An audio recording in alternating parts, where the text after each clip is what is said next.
He kept 3 girls captive for 10 years and no one noticed.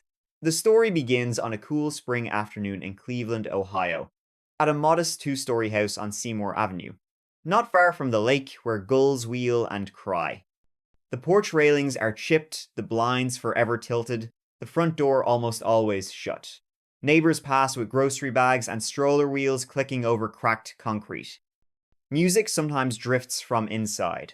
A radio tuned to oldies, a drum beat muffled by thick curtains. It is an ordinary street in an ordinary American city. The kind of place where people wave from porches and borrow ladders without signing anything. And yet, behind those tired blinds, 3 young women lived in captivity for a decade, while the city moved around them, unaware or unwilling to believe. Before we begin, tell me, where are you listening from? And what time is it there? Their names are Amanda Berry, Michelle Knight, and Georgina Gina De Jesus. They were taken in the early 2000s, over the span of a few springs and summers that should have carried them into first jobs and first apartments.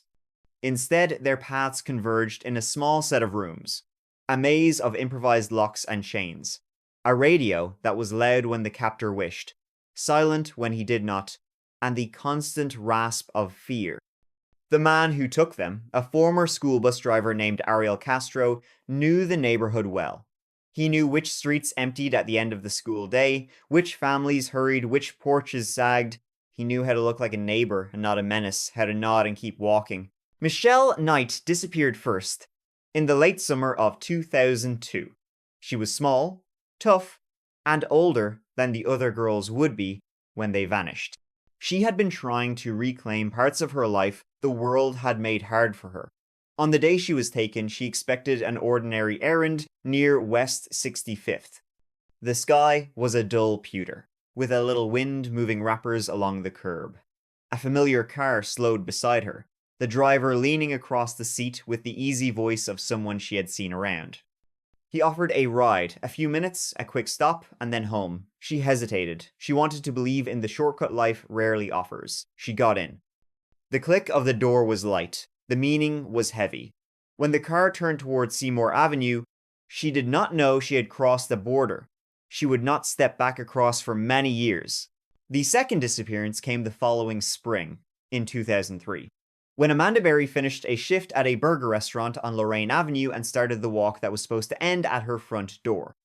It was a day with the kind of light that makes a city look honest. She called her sister on a payphone, a voice quick, with plans for cake, and a birthday that was coming the next day. Then the same familiar car, the same friendly wave. The man said he knew her sister, said he could take her home faster, said all the little things that stitch a stranger into a pattern of safety. She trusted the pattern just long enough. The car door shut. Music on the radio played a song everyone knew, upbeat and harmless, and the sidewalks slipped by. The third girl, Gina De Jesus, was 13 when she disappeared in the spring of 2004. She was walking home from school with a friend, secondhand chatter fluttering around them like sparrows. In a moment that still makes the air go thin when you think about it, Gina and her friend split at a corner that should have been nothing more than a corner. The car stopped again, the same driver, the same casual acquaintance language, the same promise of a short ride. She stepped into the illusion of ordinary kindness. The door shut. The city continued, unaware that another family would soon be taping flyers to telephone poles and asking questions that felt like prayers. Inside the house on Seymour Avenue, the world became small, windows were covered, doors groaned with extra locks, hallways narrowed with stored junk and deliberate clutter, the better to slow a sudden flight. Rooms were repurposed into cells. Music from an upstairs radio sometimes blared through the floorboards when the captor wanted to drown out their voices or his own thoughts. At night, the furnace clicked and sighed, and sometimes a neighbor's dog barked, then fell quiet again. The smell of old carpet, fried food, motor oil, and dust saturated the air. The women learned to map time, by the way. Sunlight found seams in the blinds, by the scent of winter's first radiator heat, by the creak of steps that meant he was coming. There were rules. Do this, not that. Speak only when spoken to. Step here, not there. Punishments were swift, the logic always shifting, so that safety could never settle. He starved them or fed them on a whim, bought them fast food, and then withheld the next meal for days, as if kindness had to be balanced by cruelty. He sometimes gave them gifts, little objects that carried poison under their ribbon, a new shirt, a cheap necklace, a used television, a coloring book, a winter hat. He forced them to watch the news when reports of their own disappearances flickered across the screen, then shut it off with a satisfied sigh when the story moved on to weather and sports. He called them by names he chose, wrote the rules, erased them, wrote them again. Families searched. Flyers went up and came down in rain and snow and went up again. Candlelight vigils lit the fronts of stores and churches. Tips poured in, hot with hope, then cooled. Amanda's mother, whose determination could have bent steel, went on television, pleaded with anyone who might know anything to come forward. She died before her daughter came home.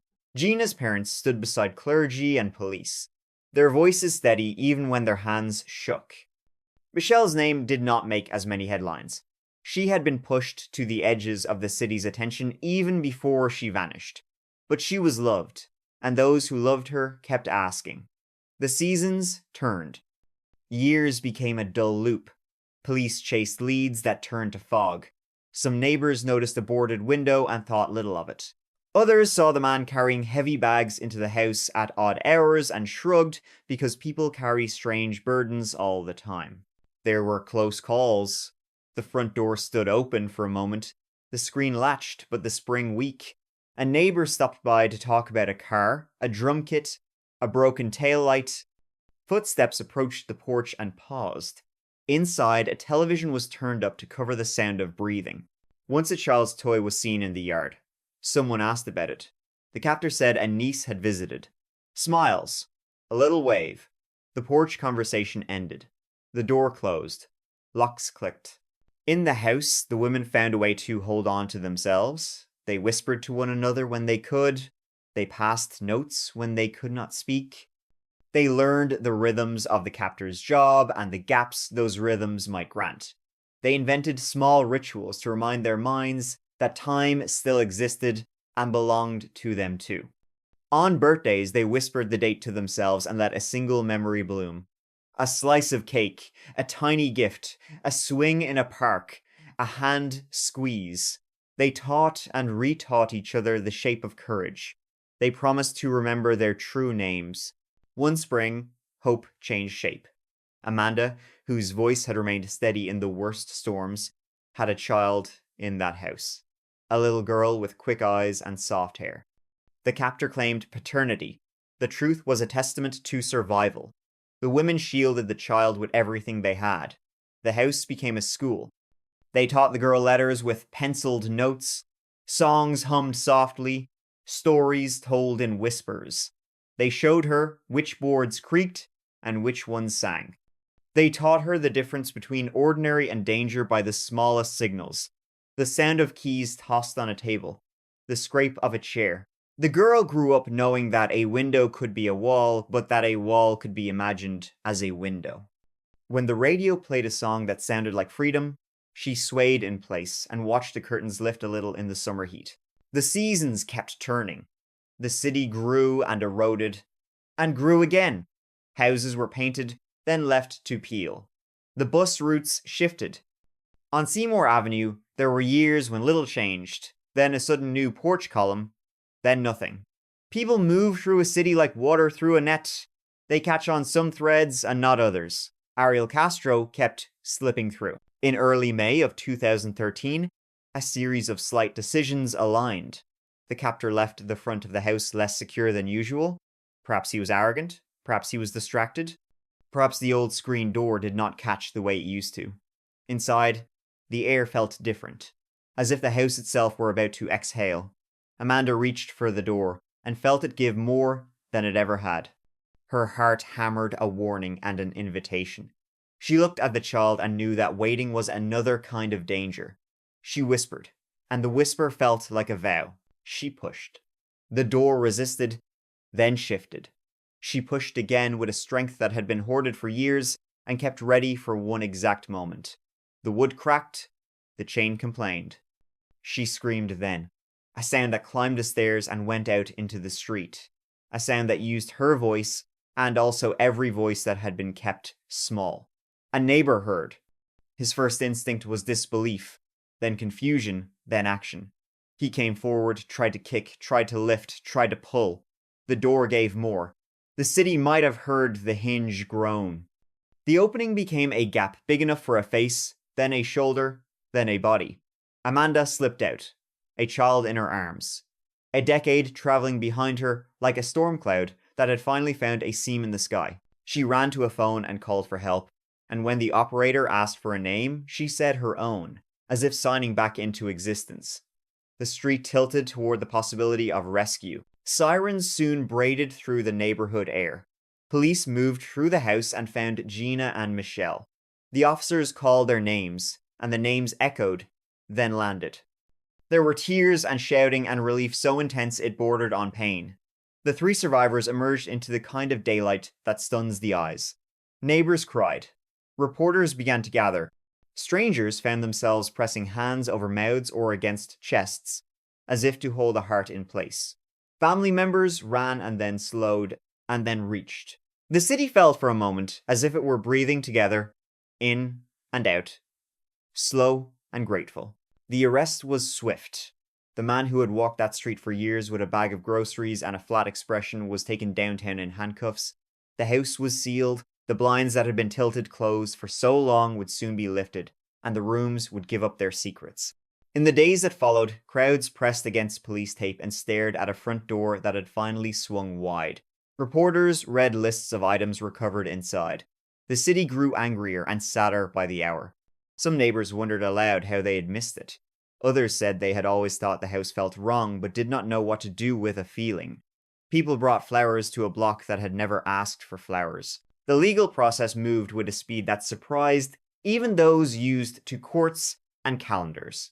In late summer of 2013, after indictments stacked high with counts that measured only the smallest part of the harm, Ariel Castro stood in a courtroom whose air felt both heavy and precise. He pleaded guilty to avoid a trial. The judge pronounced the sentence so long it needed extra language to hold it. Life without parole, plus enough additional years to swallow any fantasy of return. The gavel sounded like a door being closed the right way at last. In that same season, the house on Seymour Avenue was demolished. On the day the heavy machines rolled up, the crowd gathered again. Some came to witness justice of a physical kind, the erasure of a building that had lived as a wound. Others came because they needed to see the structure end in order to believe the story had changed shape. The excavator's claw took the first bite.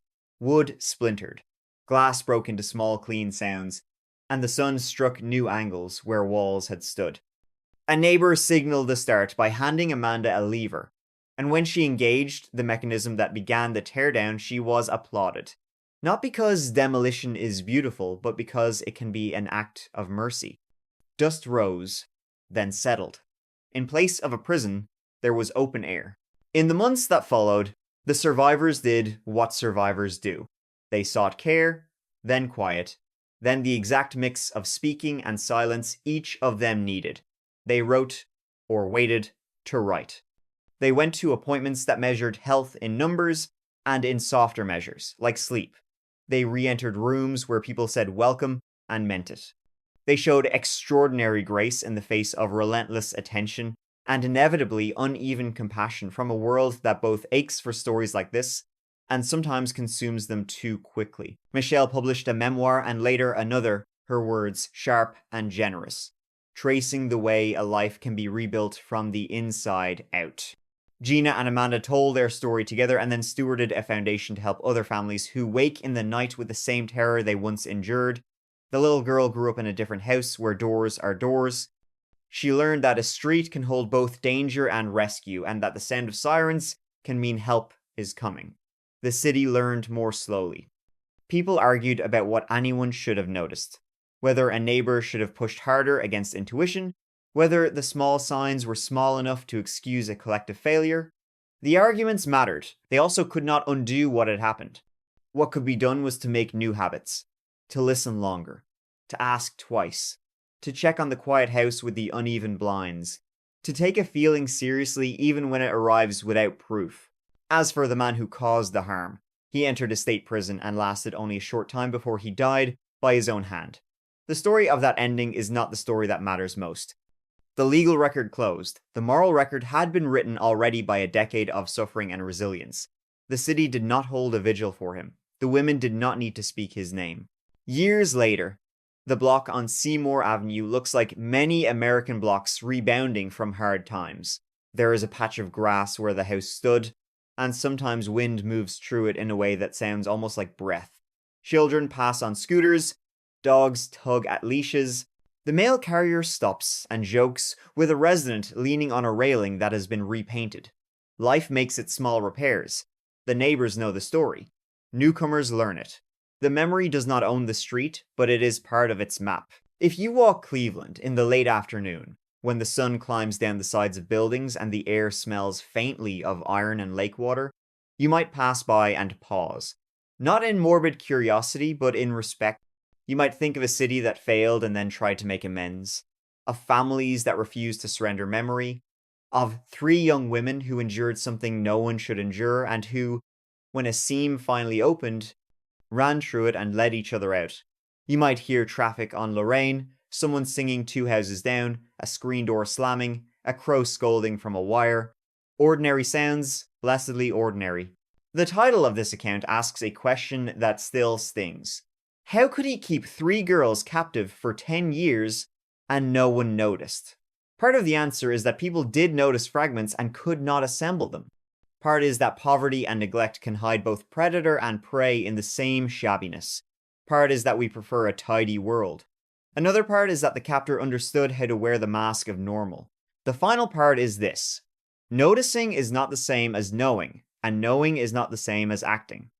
The lesson Cleveland learned the hard way is that we must build a culture where all 3 happen in sequence and with care. There is no ribbon tied neatly at the end of a story like this. There is only a closed door torn from its hinges and replaced by open sky, a city that wrote a promise to its citizens in dust and sunlight, survivors who continue making futures one brave choice at a time, and a community that learned to listen with its eyes as well as its ears. The question remains, but so does the answer you can hear in the steady cadence of their names. Amanda Berry, Michelle Knight, Georgina Gina De Jesus. They were here all along. They are here now. The rest of us must be worthy of that truth. And the street must stay bright enough, and the doors must stay open enough, that when someone whispers for help again, the whole neighborhood hears and moves. Kidnapped at 11, found 18 years later in her kidnapper's backyard.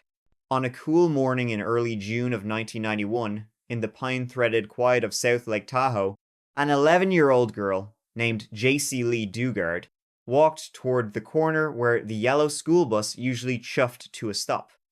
The light was thin and silver, the kind that makes even the road look like it has been polished overnight by wind. She wore a pink jacket against the mountain air, hugged her books to her chest, and listened to the hush of the neighborhood waking up. Somewhere, a screen door clicked. A dog barked once. A car turned the corner and slowed. Before we begin, tell me, where are you listening from, and what time is it there? It was the kind of car that looked ordinary until it did not. A grey sedan idling too close to the curb, its engine a low murmur. JC stood on the gravel's edge, biting her lip, pretending not to notice how the passenger window inched downward. The man in the driver's seat had the practiced smile of a stranger who has decided not to be a stranger. The woman beside him leaned forward just as the car crept parallel to the child. "Hi there," the man said, his voice casual. A beat too bright. He asked for directions, something about a street name that did not exist, a question that was never meant to be answered. The woman's eyes flicked to the side mirror. The man's hand moved. The door swung. The world lurched. There was a sudden spray of gravel, a hand like a clamp on JC's wrist. The breath knocked from her chest as she stumbled and fell forward into the car. A stun tightened her limbs, and then a thudding, blank quiet, the smell of upholstery and cigarettes, and the sound of the door slamming like a verdict. The car rolled away, slow at first, then fast, the bus stop shrinking behind them, the road unspooling in a ruthless line. By late morning, Sirens stitched across Tahoe's blue bowl of sky. Deputies fanned out through neighborhoods. Neighbors stepped onto porches and shaded their eyes. JC's mother, Terry, was called at work and arrived with her heart already sprinting, a marathon of questions that had no ankles, no knees, nothing to stand on. The pink jacket was nowhere. The sidewalk held only an impression of small shoes. The day felt misprinted, like a calendar had been stamped wrong and no one knew how to fix it. The car with JC in its back seat climbed out of the mountains and down through the Central Valley. Heat clung to the windows. The couple in the front were nearly silent, as if they were transporting glass. They were Philip Garrido and his wife Nancy, names that would become a kind of echo in the years ahead. Hours later, the sedan turned into the dull hush of an Antioch cul-de-sac, then down a driveway toward a nondescript, single-story house at the end of a street that seemed to forget it was supposed to end somewhere. Beyond the fence, hidden from the view of neighbors and passers-by, stretched a backyard no one really saw. Behind the main house, across a patchwork of weeds and broken concrete, behind a second rattling fence and another gate, there was a maze of sheds, tarps, tents, and a soundproofed outbuilding. It was a place of blind corners and jury-rigged doors, a place constructed to confuse the sky. Philip led JC across the crunchy grass and into the hidden yard, through a gate that complained on its hinges, under a tarp that breathed in the breeze, and finally into a room that swallowed sound. The door shut. The dim light blinked. He told her she would be safe if she did as she was told. He told her this was temporary. He told her things that sounded like comfort but felt like locks. The air was stale. She could hear her own breathing. In South Lake Tahoe, the search became a map of grief. Flyers multiplied on telephone poles. The photo of a blonde 11-year-old with clear eyes and a shy smile was taped into windows and pinned to cork boards in grocery stores, from State Line to Placerville. Volunteers combed creek beds. Abandoned. Lots. Edges of trailheads. Anywhere a mystery might choose to hide. The school bus driver was questioned again and again. The woman at the corner house replayed her morning coffee over and over, searching her memory for a detail that might turn into a door. Leads arrived thin and loud, and then went quiet. The day rolled into the next. Summer burned into fall. The calendar turned its pages even when no one wanted it to.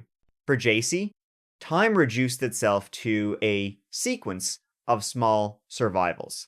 The morning was a small survival. The noon hour was a small survival. The way the sunlight leaked through the seam of a tarp and crawled in a slow square across the plywood floor was a small survival. She learned the sounds of the yard the way a person learns a language. The swallow of the hot water heater. The rasp of a rake on gravel. The hollow knock of Philip's footsteps versus the lighter step of Nancy, whose presence was a weather that changed without warning. When Philip disappeared into the main house or ran errands in town, a different kind of air filled the room. JC counted and recounted the seconds between those footsteps, counted until counting felt like a promise. Philip talked to her as if she were both audience and captive wind. He talked about a god he believed was directing his every step, about voices he thought were guiding him. He paced. He jotted in notebooks. He played music to the empty backyard as if the air needed to hear it. He told her he had changed. He told her she would help him become good. There were days when he made vows to invisible witnesses, vows that crumbled with the dusk, vows that got replaced by locks and instructions and threats. There were nights when the sky stretched over the backyard and pooled blue-black on the tarps, and there was no sound at all, except crickets and the far hush of traffic on a road she could not see. In the outside world, Terry refused to let her daughter's name become a past tense. She stood at vigils, where candlelight trembled in paper cups. She answered calls from strangers who whispered hints they could not verify. Callers who insisted they had seen a girl who looked like JC in a grocery store aisle 3 counties away. She met with detectives, learned their careful language, felt the slow arithmetic of a cold case tug at the edges of her resolve. On the anniversaries, she brought flowers, she spoke into microphones, she stared down the collected lenses of TV cameras and begged anyone listening to keep the phone lines open to keep their eyes open, to keep hope stubborn and loud. Back in the Antioch backyard, seasons turned. The hidden yard baked in summer, each tarp a heat trap. The sheds simmering with the afternoon. In winter, rain drummed and pooled, leaked along seams, dampened the blankets until they carried the smell of wet canvas and mildew. Years were learned by the ways the light shifted through new tiers in the tarps. The world beyond a fence evolved like a rumor. JC grew older. She passed the birthdays by tracing the old one in her mind, then the next, then the next. The old clothes no longer fit. Her voice adjusted to itself. She learned to keep part of herself folded away like a note no one else would read. When she was a young teenager, the backyard arrangement metastasized. There were more structures, more wires, more pathways that led nowhere. Philip built a tiny, improvised world that operated by rules only he understood. A world that pretended to be order but smelled like fear. He spoke of redemption and then demanded obedience. He prayed out loud and then reset the locks. He promised daylight and then designed new shadows. In time, 2 small girls were born in that backyard. JC learned to mother inside a space that had no horizon. Learned to make games from what she could reach. Learned to read the sky like a clock because the calendar felt like a rumor. Their laughter sounded startling and wild, like birds that had found their way into a cavern and decided to sing anyway. They were neighbors, of course, in Antioch, as there almost always are. They noticed oddities, the way people notice them, with curiosity that thins into shrugs. When there is no clean answer, a gate that stayed locked even on easy afternoons, a man who talked to himself and to no one in particular, who sometimes played music too loud and then apologized with a smile that looked like a paper cut. Calls were made, once, twice, the kind of calls that fall into a bureaucratic maze and come out the other side with a note. Life went on, mail was delivered, lawns were mowed and not mowed, people waved and then went inside. Years layered themselves one upon another until the backyard felt like a country where clocks were merely decorations. Yet, on a late August day in 2009, inside the leafy calm of the University of California's Berkeley campus, something finally tilted. Philip arrived with the 2 girls, now school age, leading them as if he were their guardian, which he was not. And yet in that moment he played the part with a confidence that looked like certainty. He wanted a permit for an event that had the scrim of religious purpose. He spoke with an officer who listened longer than the man expected, and while listening, this officer noticed the girls' eyes and their insufficient answers, noticed how their words seemed borrowed, noticed the way Philip talked over truths that should have been simple. That thin thread of suspicion grew. The officer made a call. Another campus officer leaned in. A parole agent, who had known Philip on paper and in scheduled visits, pulled those papers off the shelf and fanned them like a hand of suddenly dangerous cards. Someone asked Philip to come in. He returned to his hidden house, collected the women and the girls, and then drove back to the parole office. As if the story he had told himself could stand up in the light, he believed in his invention. He believed in the labyrinth he had kept. He did not understand yet that the doors would open anyway. At the parole office, the light was sterile and equal, the kind that does not cave to performances. The conversations forked and turned.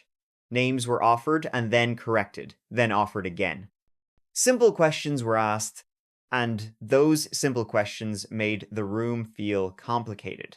JC's heart was a runaway horse in that room. She had learned the art of caution to a degree most adults never have to consider, yet something in the air changed. Something she could feel even as she clutched the hands of the 2 girls. A sympathetic voice coaxed, not a command but a path. A detective stepped close, a woman with steady eyes and a tone built to be believed. Who are you? Not who he says you are. Not who you have been made to be. Who are you? JC had spent nearly 2 decades without her own name spoken to her in a room that was safe. She had practiced her real name silently in the dark. Once, then stopped, because language could be dangerous in a place that weaponized attention. In the parole office, her voice went first to a whisper. Then it rose, My name is JC. The syllables felt both new and ancient in her mouth. The room inhaled. The parole agent stepped out into a short corridor and made a phone call that hit like a bell. Shortly afterward, the detective placed another call, this one to South Lake Tahoe. On the receiving end, a department that had carried a case for 18 years paused. The afternoon there was warm, the air thin and precise, and then the voice on the line said a name that had become for many a memorial. We think we have her. We need you to come. By evening, the Antioch property was strung with tape and lantern light, the quiet of the cul-de-sac shattered by radios and the careful footfalls of law enforcement.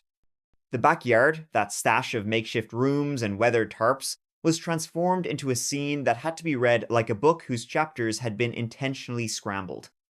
Officers moved through the maze with slow purpose, measuring the distances between doors that had never opened to outsiders, and noting the ways the structures intersected, which made no sense to anyone who valued daylight. Evidence technicians spoke in low voices, called out to each other with single words, logged what could be logged. They catalogued not just objects, but the architecture of control. In a separate room, JC sat with her daughters, the fluorescent light softening in the evening. She held their hands, answered their questions quietly, and tried to stitch together a way to explain a world that was finally beginning to expand. She tasted the idea of tomorrow and found it strange and too bright, but the strangeness did not scare her. It felt like a cliff with a rail and a view. When she was asked if there was someone she wanted to call, her breath faltered. A phone appeared. Numbers were dialed. The ring went through deep space, through years that suddenly felt stackable, and landed in a house where a mother had never moved out of the reach of hope. Terry picked up and said hello, a word she had said a million times, yet this time it trembled like a bell being struck. The voice on the other end was thin and winded, the voice of a person who had been walking a long time and had finally stopped. Mom. The room seemed to tilt. The sky outside her window seemed to listen. Then the rest of the sentence came, threaded with disbelief and something stronger than relief. It is me. There are reunions that are filmed and end up being watched by people who need proof that gravity is not the only law that holds. There are reunions that happen behind closed doors and remain private. Quiet as a hand sliding across a table to find another hand. The reunion between JC and her mother was their own, edged by cameras and microphones, yes, but also protected by the choice to keep some sentences unrecorded. They met again on a late August evening, 2009, faces altered by the mileage of years and yet instantly familiar, as if the day in 1991 had only just turned its head and been coaxed to look back. In the days that followed, leaks and headlines tumbled into the world at their usual velocity. The hidden yard in Antioch was shown from above, from the side, in crude sketches and careful diagrams. The arc of the story compressed itself into the speed of news. Seemingly everyone had something to say, a version of events to rehearse. But beneath the public narrative ran the quieter work. There were interviews paced not by the clock but by breath. There were counselors who understood how to measure time differently, by thresholds crossed and numbness thawed. There were legal proceedings for Philip and Nancy, whose names now carried the weight of charges and the silent noise of courtroom air. There were case numbers and dates and the kind of paperwork that is a civilization's attempt to name harm and place it in a ledger. For JC and her daughters, there were firsts tucked inside ordinary acts. The first time a door opened without a key, kept elsewhere. The first time a window looked onto a street that she could step onto without permission. The first time the voice of a neighbor carried through the evening and sounded like a possibility instead of a threat. Grocery store aisles were vast, blinking with options. The smell of laundry from a machine in another room felt like a story told by someone who loved her. Silence changed flavor, no longer sharpened by dread, now merely a space to fill or not fill. She learned again to wear her name comfortably, to let it ring and rest, to let it introduce her and not scare her. When the state's attorneys presented their case, they spoke for hours about years, and yet no speaking could be sufficient to balance what those years contained. The law did what it could, which is never all of what is needed, and the court offered outcomes that felt both necessary and insufficient by design. because the past cannot be erased, only contained and named and held at a distance by a fence of consequences. For the first time in nearly 2 decades, choices began to stack in front of Jacy like bright stones on a path. Some days, she chose quiet. Some days, she chose loud. Some days, she chose to remain still and let the sun find her where she Saturday. In her own time, she began to write. She found that language, when it is not being used to threaten or confuse, can become scaffolding. She wrote about mornings that made sense. She wrote about the night sounds she now loved. She wrote about the moment her name returned to her in a room that smelled like coffee and printer paper and relief. She wrote about love, and how it had survived in a hidden place. Stubborn as grass, finding the smallest crack in concrete, and insisting on green. She wrote for herself first, then for her daughters, then for anyone who needed to know that the story did not end with a gate opening. The story continued into kitchens and parks and classrooms and quiet late nights in rooms where the walls were just walls and the doors were just doors.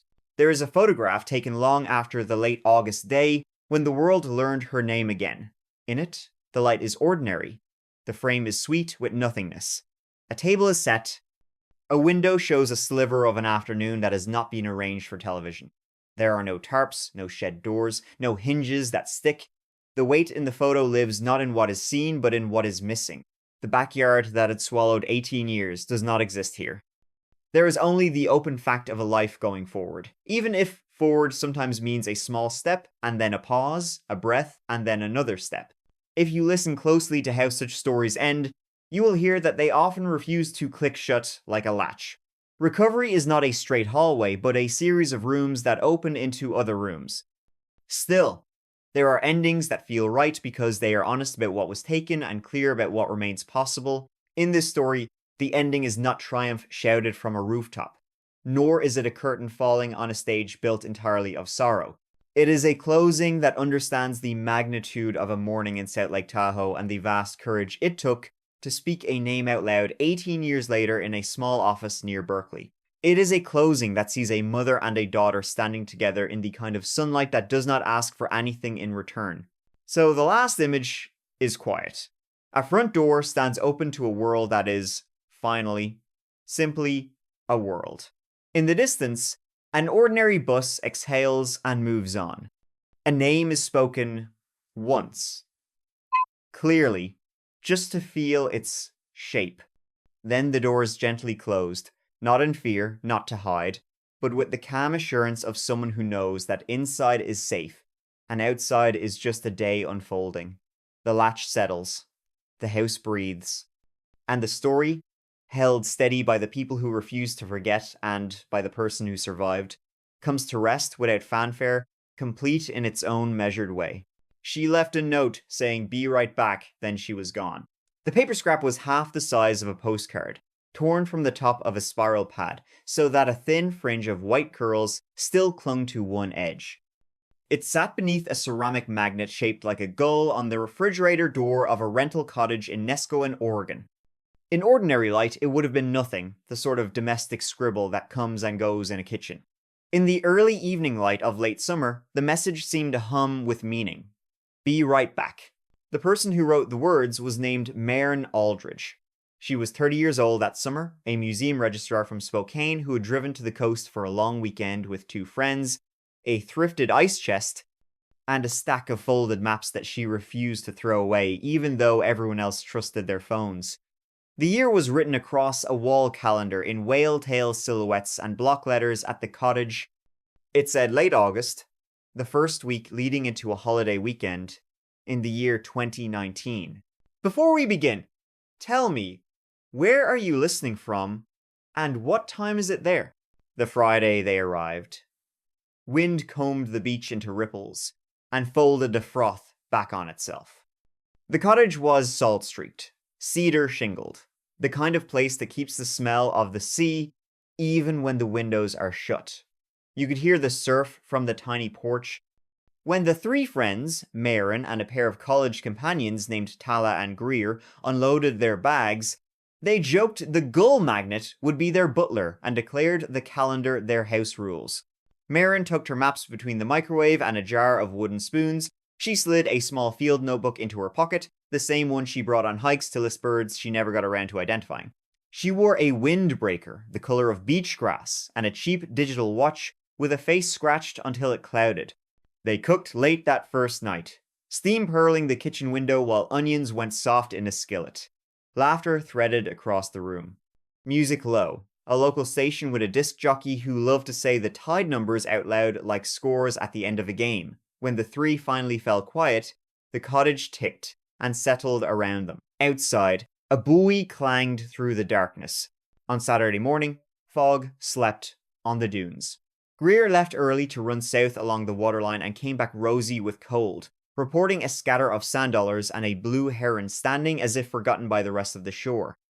In the late morning, after coffee, after toast burned once, and the fire alarm chirped in protest, they drove inland to a farmer's market and a thrift store, where Tala found a jacket old enough to be stylish again. Marin wandered the aisles with a small stack of postcards in her hand, reading the scrawled messages as if she might recognize a name. On one, someone had written, "The coast is a kind of cure." On another, "Tell Gwen, the sea keeps secrets she does not need. She bought boat and took them with the others." What no one there noticed, because there was nothing to notice, was that all the threads of an ordinary weekend had already aligned. The hours were arranged like stepping stones, every detail was in its place. The note did not exist yet. In the late afternoon, clouds tore apart and left the sky a pale, rinsed blue. They ate early on the porch. A gull stared with criminal intent at their salmon. The air smelled of cedar and the metallic tang of the tide. Tala read a text from a coworker and complained good-naturedly about the office. Greer worried about wildfire smoke that might drift into the valleys later in the week. Marin chewed thoughtfully and said she wanted to walk just a short loop up the bluff trail and down toward the beach grass to see if the small creek behind the cottage still made that silver sheet where it fanned into the sand. She fished the field notebook from her pocket and stuck it back. She made a small show of taking nothing with her. No bag, no water, just the windbreaker and the watch and a hair tie she had to twist twice to hold. She took a pen, the one she liked, with a fine needle tip. "What time is it?" Tala asked. "A little after 6, Marin said, glancing at the scratched face. "The light will hold. The fog's a rumor tonight." She stepped inside long enough to write the words, "Be right back" on the torn scrap, and slip it beneath the gull magnet. Then, amused at herself for the ceremony of it, she said aloud to the empty kitchen, "I will." She could hear her friends on the porch laughing at something she had not caught. She closed the door gently, as if it were a sleeping child. The last image the two friends had of her was at the corner where the cottage path met the lane. Her back a soft line of beach grass green, her hair a loose plait dark against the jacket. She raised her hand in a small wave without turning around, then walked out of sight. The trail climbed into shade, Sitka spruce stitched the slope together, and the path, packed down by hikers and dogs, was wide enough for two abreast. At that hour, the day hikers were already gone. The air thinned and cooled in the trees. Somewhere above, crows heckled a hawk and went quiet. When the trail flattened and the canopy opened, the sound of the ocean returned, a steady breath taken in and out. Marin paused and looked across the low water to the headland, then took the right fork toward the bluff. She was not a risk-taker. She was the friend who made safe choices and brought spare socks. If a sign suggested caution, she obeyed. Her field notebook had neat, patient lines. She did not scribble, she printed. At about 6:30, down on the porch, Tala stood to clear the plates. She noticed the gull magnet and the note and said, "She is cute," as if affection could be pinned there with the paper. Greer said, "We should open a bottle and keep some for her." Anne leaned into the kitchen to set the corkscrew on the counter. The air cooled a degree. Somewhere straight out at sea, the boy answered the hour. By 7, the color had drained from the grass, and the first of the evening chill slid down from the trees. Tala texted, "You good?" Greer texted a small wave. Neither of them felt any tug of dread. The note was a promise, and they respected people who say what they will do. At 7:15, a dog walker climbing from the beach saw a woman in a green jacket standing behind a low fence that marked the bluff's edge, and wrote later that she looked not worried but concentrated, like someone counting distant flashes. The dog paused, nosed something rank, and the walker tugged him on. At 7:30, a couple in the parking pullout at the top of the trailhead remembered a woman stepping down from the bluff path and touching the rail once with her palm as if it were warm. The couple argued in low voices about whether the coastal road was open to the south. The woman in green passed them and went inland, toward the trees. Or so they said later. The timestamps of their own photographs that evening placed them there at about 7:28. The phone chronicled the alibi in silence. At 7:40, the tide rolled itself close. At 7:55, Tala's second text made a sound that was too loud for the room. It hung there. By 8:15, they were standing in the lane with their hands shoved into their sleeves, looking toward the trailhead, telling each other the light would carry just a little longer. They tried to laugh. They said together, "Be right back," and both of them shook their heads at the symmetry. At 8:20, Greer walked up to the trailhead and went 100 yards under the trees, then returned. "I cannot see my own shoes," she said. Tala said, "She knows these paths." Greer said, "Not at night." They did not yet believe that anything was wrong. They believed in dead batteries and lost service. They believed in the way a friend's voice makes everything ordinary again the moment it returns. At 8:50, they called the non-emergency number for Tillamook County and were told to give it time. Adults on vacation leave for walks. Adults change their minds. Adults do not have curfews. The man on the phone suggested they go to the neighbor to ask if anyone had seen her pass. "Do not panic," he said, and you could hear in his tone that he believed he was offering comfort. "Leave the porch light on for her. Put a towel on the doorknob if she might come in wet, so she does not drip the whole way down the hall." At 9:10, they were texting again, then calling, then standing in the lane, then sitting, then standing. The gull magnet held fast to its square of steel. The note did not move. Wind pressed, it flat to the refrigerator like a hand. Sometime after 9:30, a deputy named Keegan Holt arrived in a truck that chewed over the gravel and then coughed quiet. He had the kind of face that looked older when he was thinking. He listened to the story on the porch while his radio muttered to itself in clipped numbers. He walked them through the expected questions, the ones that come like beads on a string. Any medication. Any history of walking off or wanting to be alone. A recent fight, a recent fear. He asked to see the note. He looked at the gull magnet and the words and wrote in a small book of his own, printing with the same quiet patience Maren used when she labelled outgoing loans for the museum back home. "When did you last see her?" "A little after 6. "What was she wearing?" "Her windbreaker, the green one. Jeans, shoes, not sandals. She is too careful for sandals on the bluff. She said she was going to look at the creek fan where it runs to the sand." "Did she take a phone?" "She left it charging," Tala said, and the sound of that sentence cracked. Just once, like thin ice in a glass. The deputy made a call, then another. He went to the trailhead, stood with his light pointed down the path, and turned in a slow circle so the beam drew a pale ring on the trees. He broadcast a description. He asked a neighboring deputy to stop by the pullouts on the coastal road to flash a light over the rail where the bluff faced the sea. He opened the trunk for a flare kit and then closed it again without lighting anything. The radio said other deputies were on their way. The radio said to take care on the boardwalk near the marsh. The radio said the tide was still coming in for an hour. Just after 10, a volunteer with a search and rescue group pulled up. Then 2 more. They unrolled a map on the hood of the truck and weighted the corners with flashlights. Greer said, if she got turned around, she would not have gone far. Tala said, she would follow water down. Keegan nodded, then asked gently whether Maren would ever leave on purpose. No warning, no forwarding address. The friends said no, in a way that made the word a room.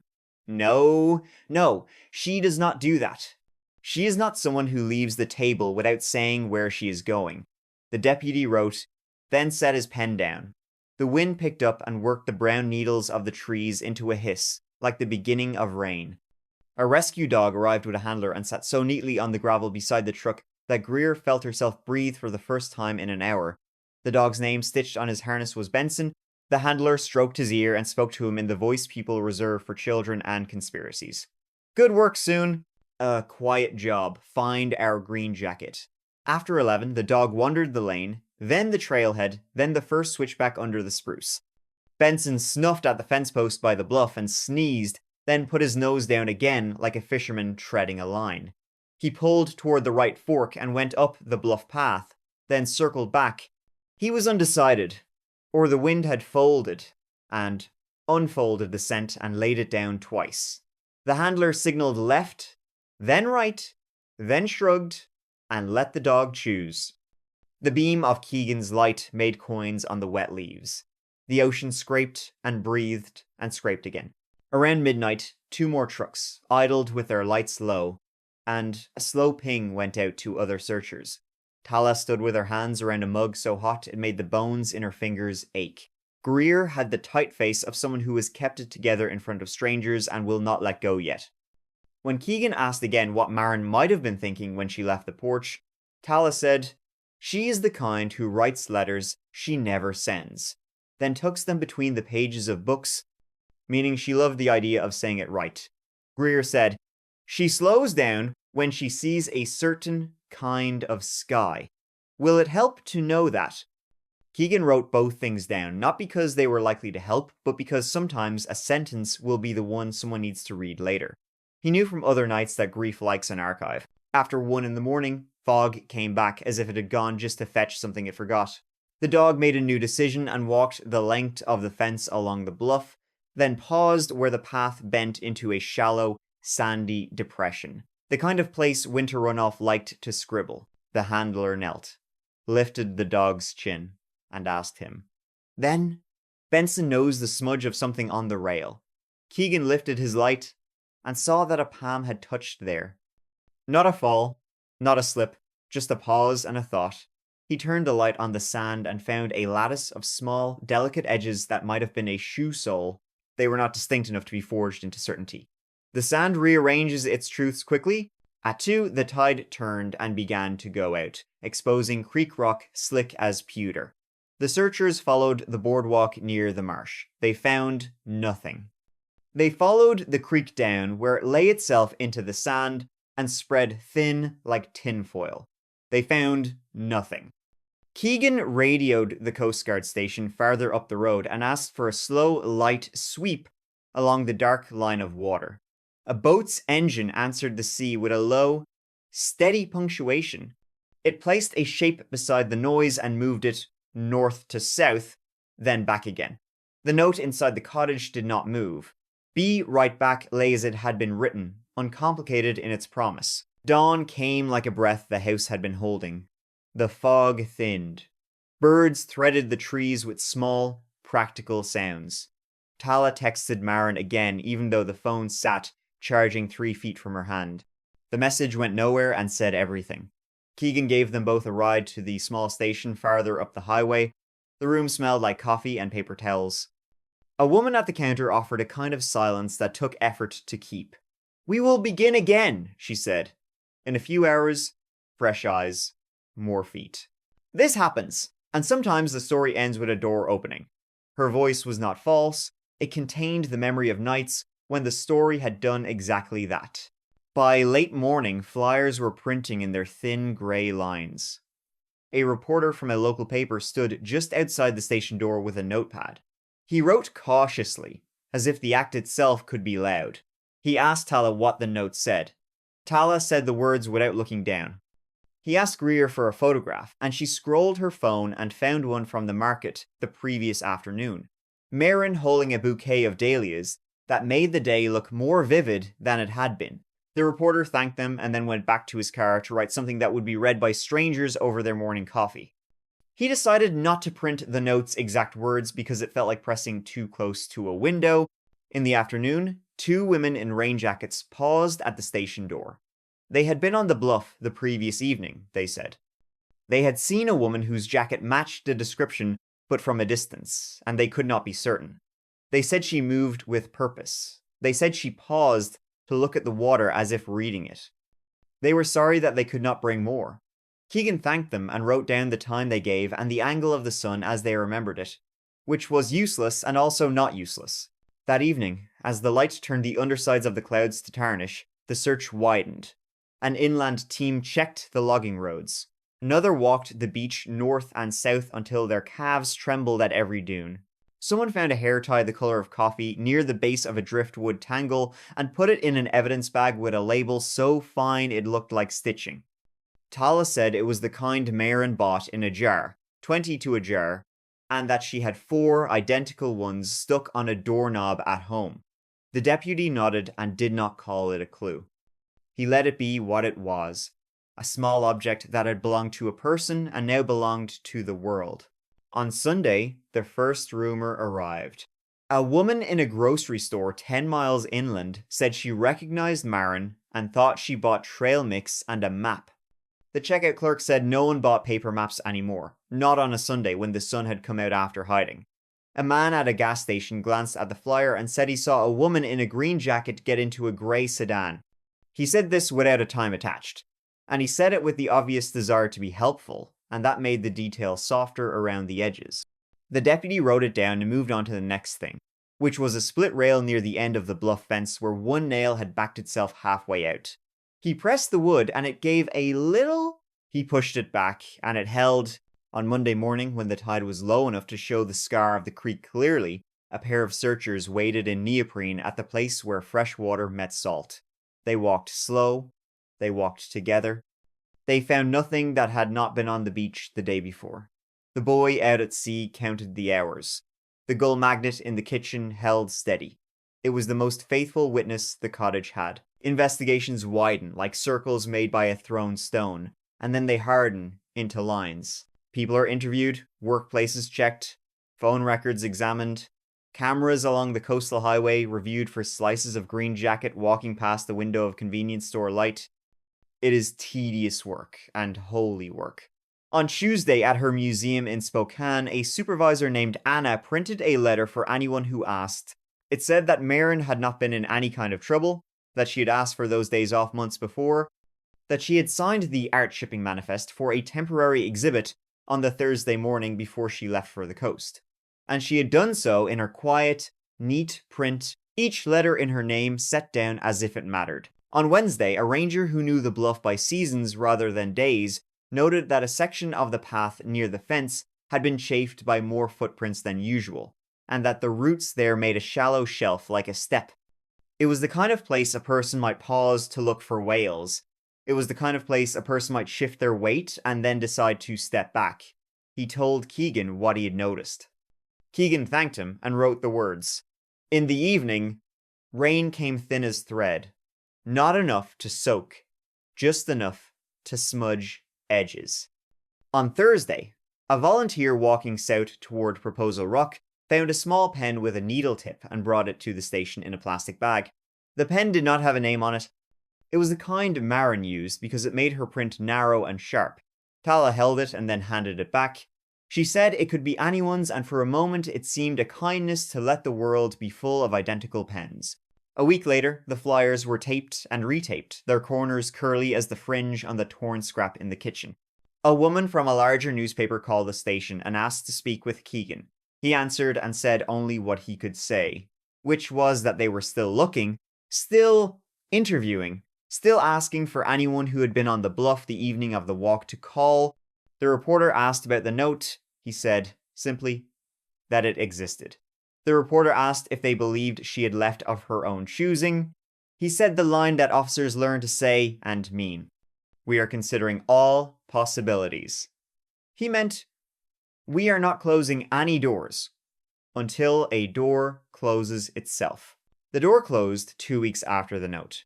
A fisherman working north of the headland saw colour in the rack line that did not belong. He marked the spot by sight and kept his boat steady and did not look away. He called the Coast Guard.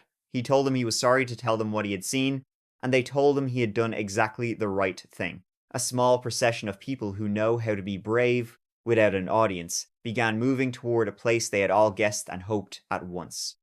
Later, when asked, Keegan would say the call came just after sunrise, when the day was pale and undecided. What can be said without taking more than belongs to the people who loved her is that Maren was found between the bluff and the rock, in a narrow band of water that forgets then remembers every hour of every day. The ocean had carried her and then let her go. There were no marks of violence on her body. There were no signs that sent the narrative running down darker corridors. The medical examiner, in the manner of medical examiners, wrote what the water knows in a language of measured certainty. An accidental drowning, the document said. The words were not poetry and they did not try to be. It is likely, based on the position and the time and what the ranger knew about the shallow shelf near the fence, that Maren stood where the view is best, where the headland swings out and the ocean widens. It is likely she set her hand on the rail as she had been seen to do. It is likely the sand gave a little, or her shoe shifted on a root, or she stepped down toward the edge to see better, and the bluff's face tilted her weight in a way she did not expect. It is not certain. The ocean swallows certainty and then speaks in hushing sounds that make you think for a moment that you hear an answer. You do not. You hear only the body's most ancient lullaby. Breathe. Break. Breathe again. Tala and Greer were brought to the station and told with care. The deputy chose words that could be held without cutting the hands that held them. He did not say lost. He did not say gone. He said found. He said her name and let it be the anchor of the sentence. He asked if there was someone he could call. They were two people at the center of a map that had folded too many times.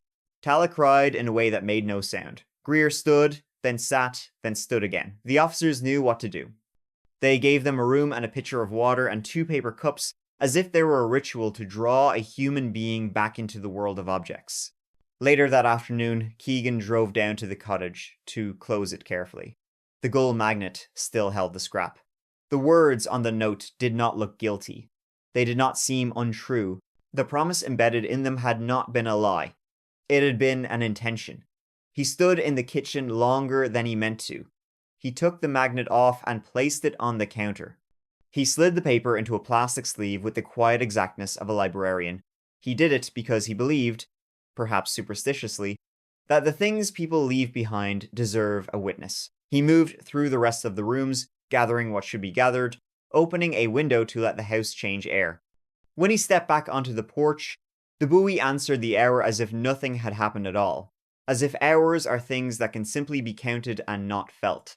The next day, beyond the formalities and the transport and the signatures that punctuate a grief like staples through paper, Keegan drove to the bluff a final time. He walked to the fence and looked down without leaning.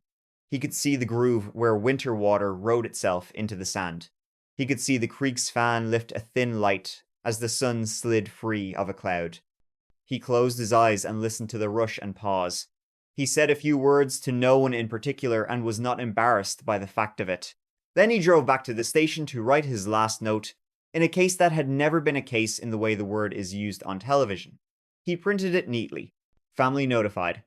Identification confirmed. Cause of death ruled accidental. Personal effects catalogued. Note collected from residents. Weeks later, Tala put the small field notebook in a drawer without reading the pages she had not written. Greer folded the thrifted market postcards into an envelope and addressed it to Maren's mother in Spokane without adding a letter, because anything she wrote would be both too much and not enough. At the museum, Anna took down the staff calendar and smoothed it with a flat palm and turned it to the next month, while her throat did a small, private work of grief. The coastal paper printed a second story that was shorter than the first. It did not quote the note. It did not need to. The readers knew by then the shape of the promise and how it had unraveled. At the cottage, after the rental company sent a cleaning team that moved through with the reverence of nurses at dawn, new guests arrived. They noted the smell of the sea and the sound of the buoy and the way the porch boards sighed when you stepped in the center. They admired the Gull magnet, which the cleaner had returned to its place on the refrigerator as if it had always lived there and always would. They went to the bluff near sunset and leaned their elbows on the fence and looked out. One of them set a palm on the rail in the exact place where 2 weeks earlier a different palm had rested. The ocean reached for the shore and fell away and reached again. The creek wrote and erased its silver line. A dog barked, then gave up and lay down.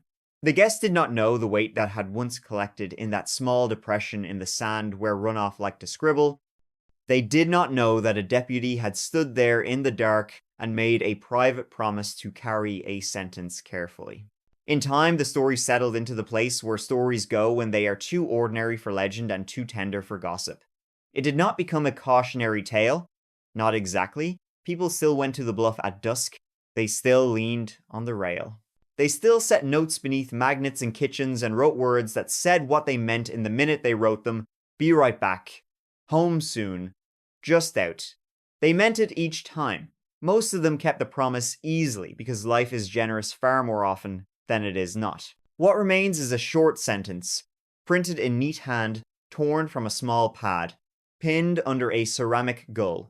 What remains is the sound of a buoy counting the hours like someone reading a list of names. What remains is a set of careful hands, a green jacket, a field notebook with a few blank pages at the end, and a stretch of coast that does not remember and does not forget. On a certain kind of evening, the light goes thin and the ocean turns the color of old coins, and the fence makes a shadow that looks like writing. If you are there, and you lean your hand where she leaned hers, the rail will feel cool and unimportant. You will look out and think of everything you meant to do and say. You will understand, for a brief, exact moment, how a promise can be true and still not be kept. Then the hour will pass. The boy will answer. The creek will spread its silver fan and fold it back again. And the note, snug under its small ceramic bird, will rest in its sleeve in a box, in a room where the lights are soft and the labels are narrow and sure, held quietly for the people who need to know that the sentence existed, that it was written in good faith, and that it was not enough to overcome a step, a slip, the tilt of a bluff, the ordinary power of water, and the thin, unarguable law of gravity. There is no lesson the sea would admit.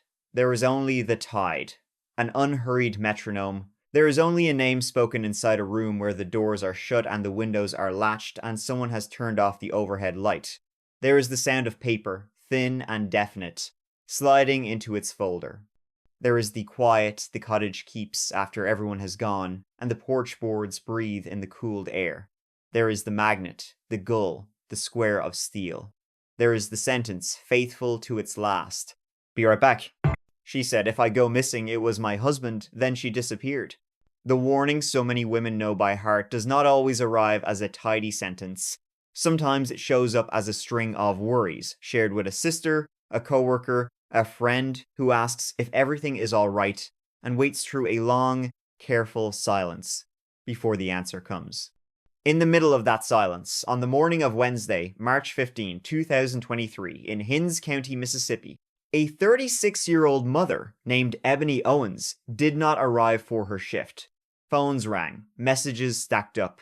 A supervisor tried again. The stillness around her absence felt wrong. And it felt wrong fast. By late afternoon, relatives had contacted law enforcement. Deputies drove the familiar roads just west of Jackson, over low hills and long stretches of pasture, through clusters of pines and the flat, muddy shoulders that turned dark after rain. Night pressed in. Somewhere out there, beneath the watercolored sky of early spring, a white Acura would be found with fire in its belly and smoke unspooling into the trees.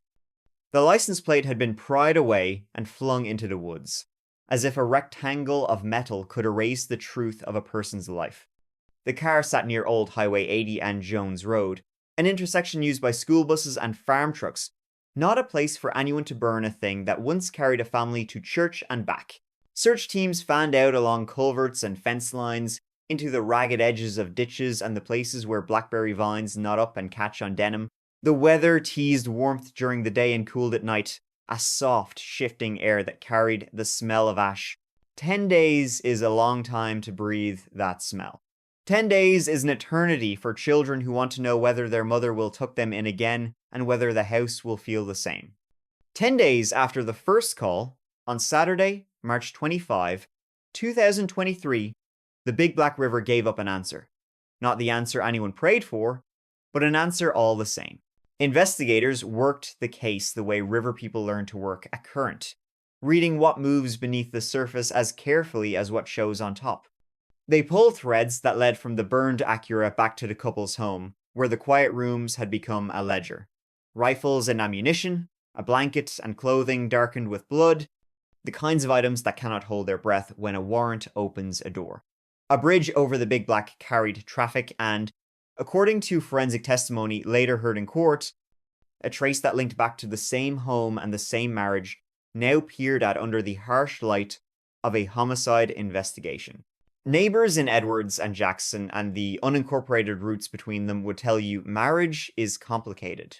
The courthouse will tell you something else when a body has been recovered and a car has been set ablaze to hide it. The charges arrived in that plain legal cadence that never softens the edges: first-degree murder and third-degree arson. A judge's docket wrote the dates in tidy type.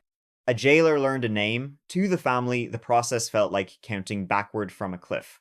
Through 2 long years that forced birthdays and holidays to be observed with a chair no one could bear to fill, the case made its slow way toward trial. Evidence was logged. Motions were argued. In May of 2023, at an arraignment marked by the awkward dance of reading and understanding, the man accused entered his plea. Summer thickened into autumn.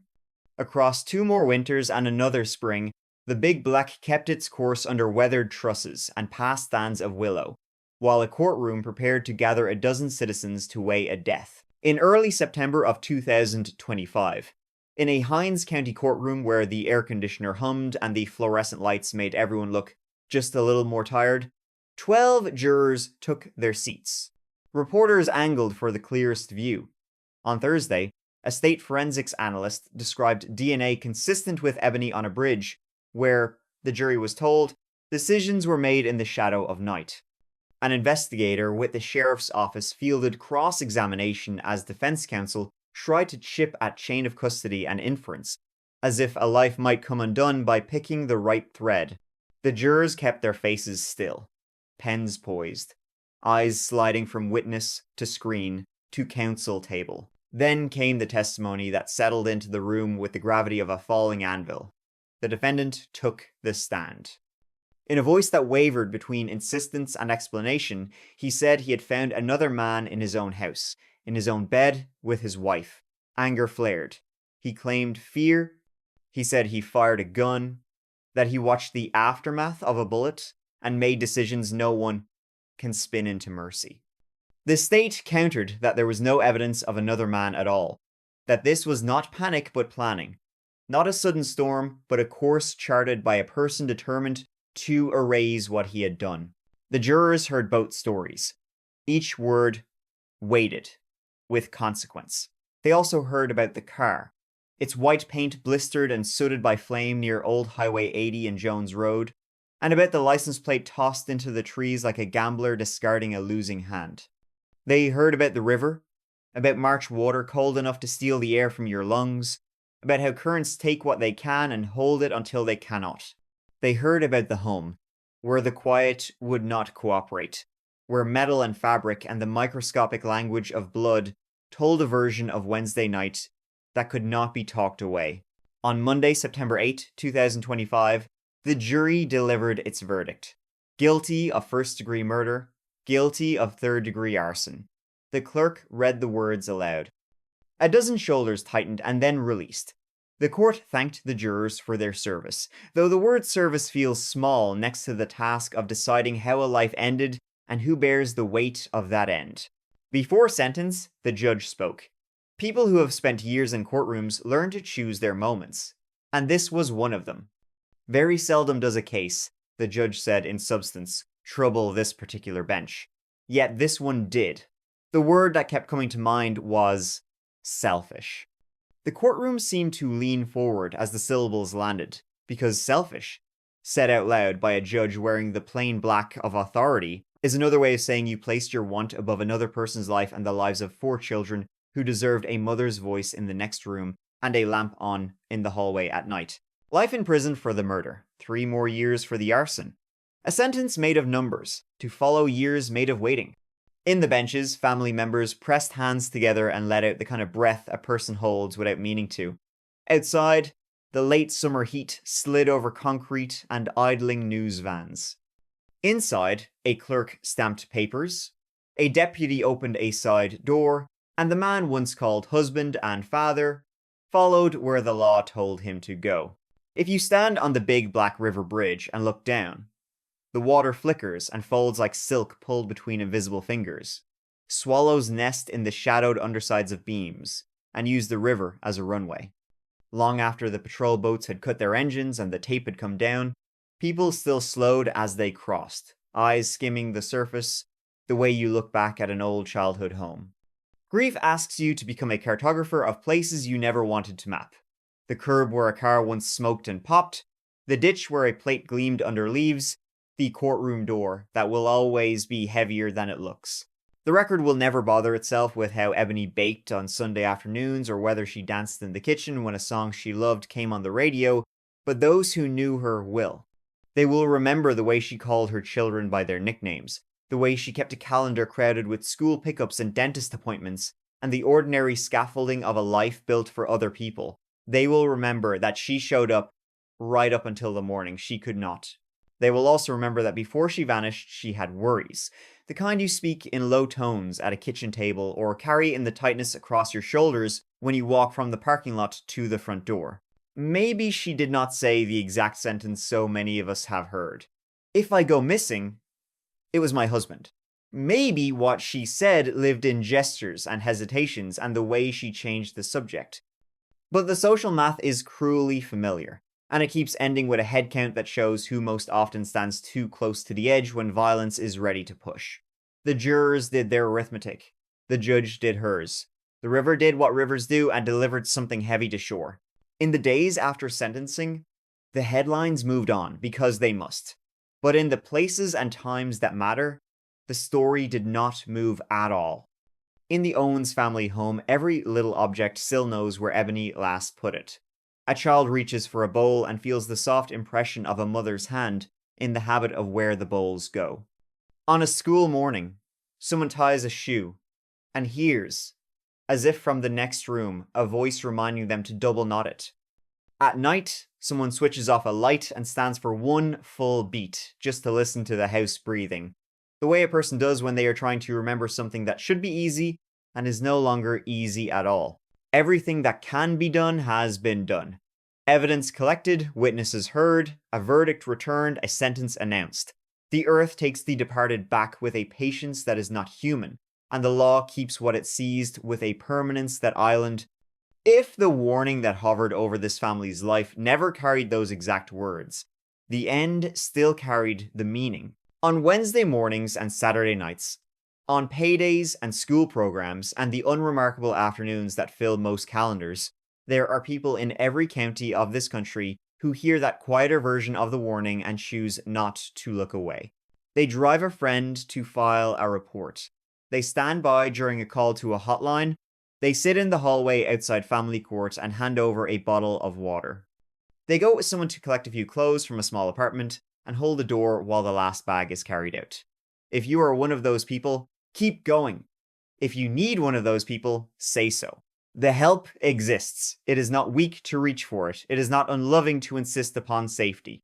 What happened between the first missed call on March 15, 2023 and the verdict on September 8, 2025 is now written into Mississippi's public record and into the much older record kept by river towns that understand both kindness and harm.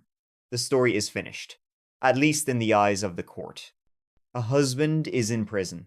A car is scrap. A river keeps moving. A family learns, painfully and forever, how to live around a space that will not close. She thought the house was haunted. A man was living in the walls. It started with the smallest sounds that could be mistaken for wind. A brush against old plaster. A hush of movement above a ceiling.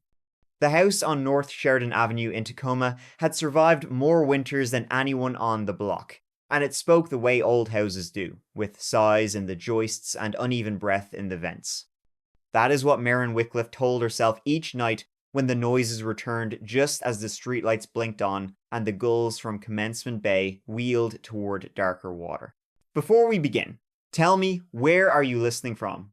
And what time is it there? On a Thursday in late October of 2019, Marin arrived home from the public library just after sunset. Her hands were cold around the metal key. She had been cataloguing donated paperbacks all day and wanted nothing more than a hot bath and a quiet hour with a biography she had set aside. The porch light stuttered, on and off, as if welcoming her with a nervous tick. She laughed softly, a single note that sounded like pretend courage, and stepped inside. From the entryway, she could smell damp wood and cedar. The house had belonged to a widowed teacher before Marin, a woman who kept bees and hung dried lavender bunches from the rafters. Marin liked the history of it, the way a home holds onto the people who cared enough to repair it. In the dining room, a framed photograph of Tacoma's old streetcars leaned against a wall that needed patching.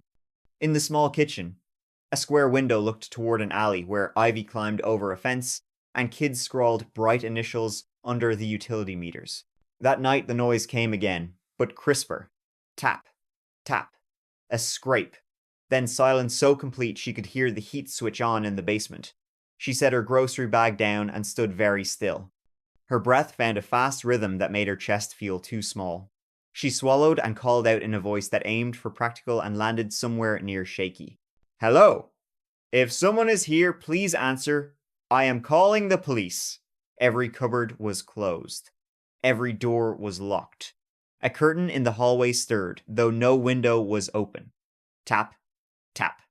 Then a dragging sound that seemed to move from the far bedroom toward the bathroom, where the claw-foot tub curved like a pale animal asleep. Marin's heartbeat rose and then steadied with a decision. She pulled out her phone and dialed her neighbor across the street, Madame O'Rourke, who preferred the French honorific because she said it made the mailman stand taller when he walked her steps. A retired piano teacher with sharp eyes and a softer smile, she answered on the first ring. Come stand on your porch, Marin said, trying to keep her voice level. Just for a minute. And listen. Within moments, Madame O'Rourke stood bundled in a thick cardigan, her posture precise even in slippers. From the porch, she tilted her head. The street was otherwise quiet, save for a bus a few blocks south groaning up a hill. Marin waited. Nothing. It is an old house, dear, Madame O'Rourke said after a long moment. They creak and clack when the air changes.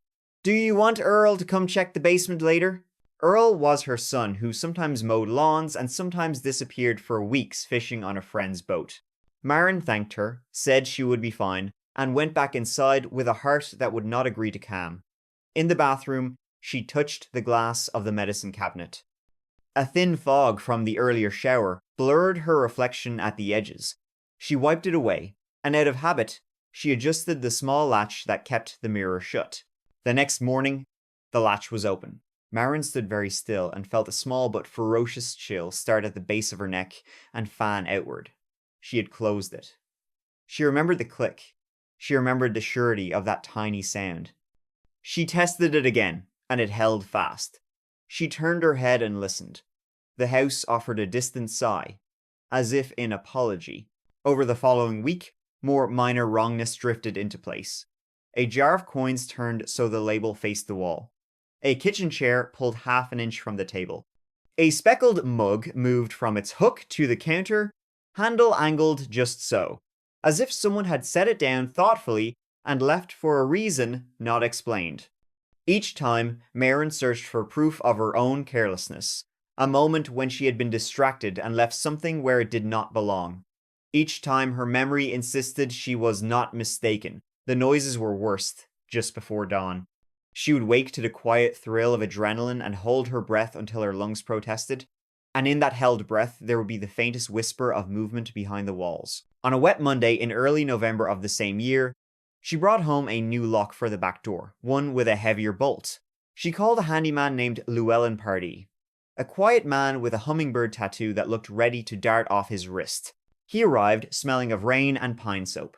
He replaced the lock and checked the basement windows, crouching to inspect the small latches that most people ignored. He tested each one and announced that they were sound. He climbed the narrow stairwell and looked at the attic hatch. He tugged the string and peered up into shadow and dust. No footprints in the dust, he said, and no signs the hatch has been moved in a while. He glanced at Marin, kindly puzzled. You say you hear it mostly overnight. Mostly, she said. And sometimes when I get home. Like someone is listening for me. His eyebrows pulled together. A small corrugation of concern. Mice could do small mischief. But not pull out a chair. Maybe there is a vent opening in a strange place, causing pressure when the air changes. I can take a look at the ductwork next week. After he left, the house felt heavier, as if it had exhaled and decided to wait. Marin made tea and carried it to the front room, where a green velvet chair kept vigil by the window. She sat and watched the street, cars sliding past with headlights smeared by drizzle. A woman in a red raincoat walked a beagle that stopped to sniff every microsecond of the world, as if the day's truth lived in damp leaves. Marin pressed her palms to the warm mug, and tried to imagine what a rational person would do next.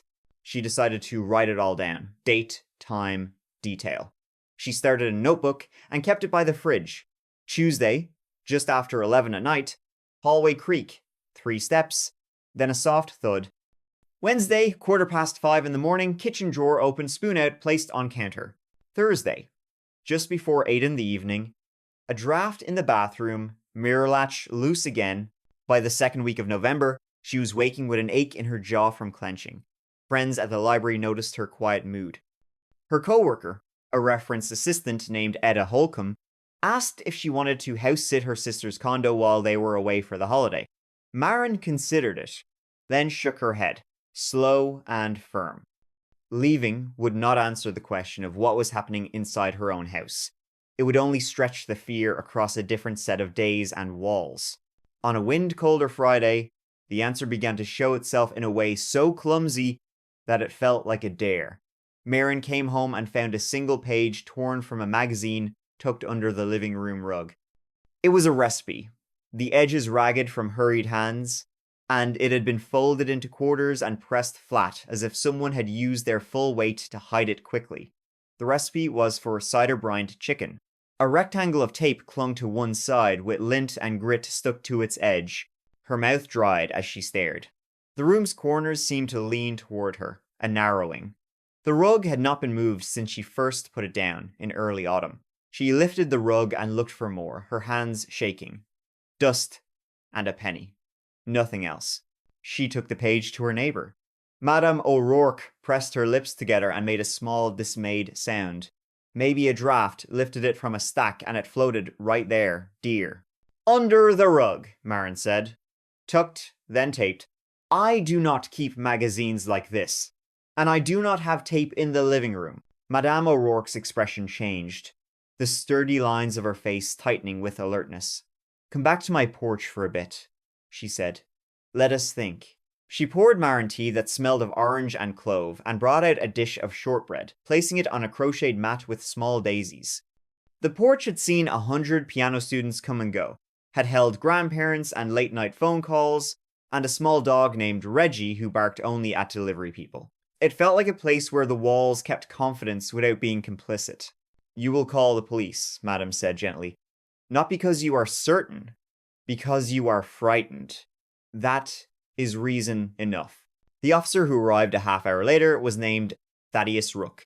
He was patient and soft-spoken, a man whose posture said he knew the harm that certainty can do when it is wrong. He walked through the house, his pen ready, but not eager. He inspected the doors. He glanced at the open spoon drawer, at the notebook by the fridge with its careful notes, then at the single magazine page sealed in a plastic sandwich bag Marin found under the sink. Has anyone else had a key? Miss Wycliffe. Only the realtor. Long ago. And the handyman this week, but he was with me the whole time. A friend once watched the place when I first moved in, but she returned the key. I have not given one to anyone else. Thaddeus nodded and wrote in, neat print.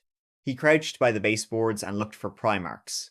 He stood at the bathroom and touched the mirror frame, barely moving it, his eyes narrowing in thought. He turned and studied the wall to the right of the tub, where a section of sheetrock discolored by age met an older seam. The previous owner did some work back here, he said. See the line. That is newer. Have you ever opened the hollow behind the tub? Many houses this age have a plumbing chase, a space between walls that sometimes runs the entire length of a house. Often they lead to crawl spaces. Sometimes they can be accessed from the basement, sometimes from the attic. Maren felt her stomach tilt. I have not. He followed the wall back into the hallway and measured with his stride, counting off the distance from the bathroom to the far bedroom closet. He opened the closet and leaned his shoulder into the back panel. It gave a fraction of an inch, then held. May I? He said, gesturing to his multi-tool. She nodded, a frightening relief swimming up so quickly her eyes prickled. He cut a clean rectangle along a seam that looked more decorative than structural. When the panel fell forward, dust fanned out and a smell rose up, a mix of cold and old laundry and unwashed skin. Maren's throat clenched against the gag. Thaddeus switched on his flashlight and aimed it into the dark. The beam caught the outline of a narrow space just wide enough for a person to slide through sideways, the vertical ribs of two walls framing a hidden corridor that ran behind the rooms like a secret vein. He angled the beam downward. The floor inside the corridor showed smudges where footsteps had polished dust into an uneven shine. Finger marks scalloped the edges of the opening. The black crescents of grime worked into grooves. Shallow shelves had been carved crudely between studs. On them sat two empty water bottles, a single glove, and a small radio without batteries. A half-eaten protein bar lay unwrapped on a rag that might have once been a t-shirt. Maren heard a sound come out of her that she had never made before. A breath that turned into a low moan, and then continued, as if she had bent some internal instrument and could not make it stop. Thaddeus glanced back at her and lifted a hand that seemed to settle the air. Let us step outside for a second, he said. He radioed for another unit in a voice as calm as the quiet before a snow. On the porch, the late afternoon had turned the color of pewter. Rain began as a mist that made everything slightly more real. Thaddeus positioned her near the banister and asked gentle questions. Whether there had been thefts in the house or only disturbances. Whether she had noticed food missing. Whether she had seen anyone lingering in the alley. She thought of the protein bar and realized that, yes, a few cans had disappeared from the pantry. A jar of peanuts had felt lighter. Bread gone faster than she could account for. Minus one spoon. Minus a washcloth. Minus a sense of belonging in the place she owned. A second patrol car arrived. Officer Inez Paramo, compact and quick-eyed, joined them. Together, the two officers re-entered the house. Maren hovered at the threshold and then followed a few steps behind, because not knowing had become unbearable. The hallway seemed longer now, the floorboards pulled tight with tension. The closet yawned open with its square mouth, the cut panel leaned against the bed like a warning shield. The flashlight beam slid along the corridor and paused on something printed on the wall. A line of calendar pages had been taped up in a column, days crossed out with careful slashes. The months were not current. They were stolen from old mailers, public flyers, a hardware store giveaway. The slashes formed a rhythm, steady until they broke into a stutter across the week of Thanksgiving. Next to one date in that week, someone had written a single word in pencil. Cold. Inez whispered that someone had been living there a while. Thaddeus nodded once.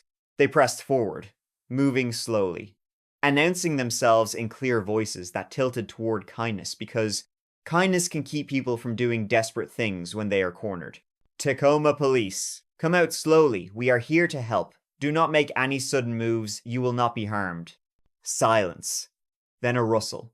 A scraping inch by inch against wood that sounded like a person trying to become part of shadow. The flashlight beam steadied. A face blinked into view between studs, eyes wide, cheeks gaunt under a scrim of beard. The man wore a black hoodie mottled with drywall dust, and he held one hand up, palm flat, the other hand tucked against his chest, as if protecting something small and breakable. His voice came out hoarse and thin. Do not blare the light right at me. Please. I will come out. Do not hurt me. Inez softened her tone another degree. We just want to make sure no one is hurt. Step this way. Hands where we can see them. We will talk on the porch. The man squeezed through the opening like a folded map unfurling. He was taller than Maren expected, but bent by close quarters and cold. His shoes were duct-taped at the toes. He looked at the floor, not at her. When he finally lifted his face, his eyes flashed with something that was not defiance, not quite shame either. Something complicated and wounded that made Marin's own anger hesitate. He said his name was Curran Albee. He did not offer a last fixed address. He said he had come in through a broken basement vent in early autumn, when night began to smell sharper and the shelters were full by evening. He said he had chosen her house because of the alley's cover, because the weeds were high, because he thought it was empty after watching the windows for a few days when she had been away visiting a friend in Portland. "I never meant to scare you," he said, voice cracking on scare. "I tried not to touch things. Sometimes I messed up. I am sorry." The officers searched the corridor and found a nest made from thrifted blankets, a flat pillow, a small battery lantern with a cracked lens, a milk crate of scavenged items. In the crate was a paperback from the very library where Marin worked, stamped withdrawn. A slim prayer book from a hospital chapel. 3 postcards bundled with a rubber band. A photo of a pale dog with a black ear. "Did you ever stand over me while I slept?" Marin asked before she knew she was going to speak.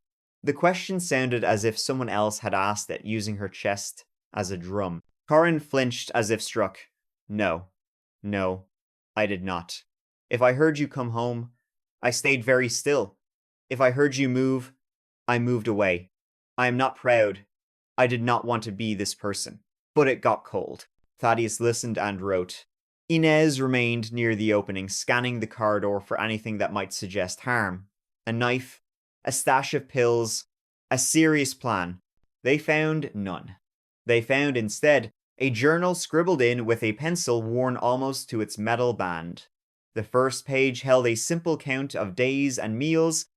The second page contained a list of things to do when the house was empty. Look for leak. Patch draft near tub. Check for mice around pantry.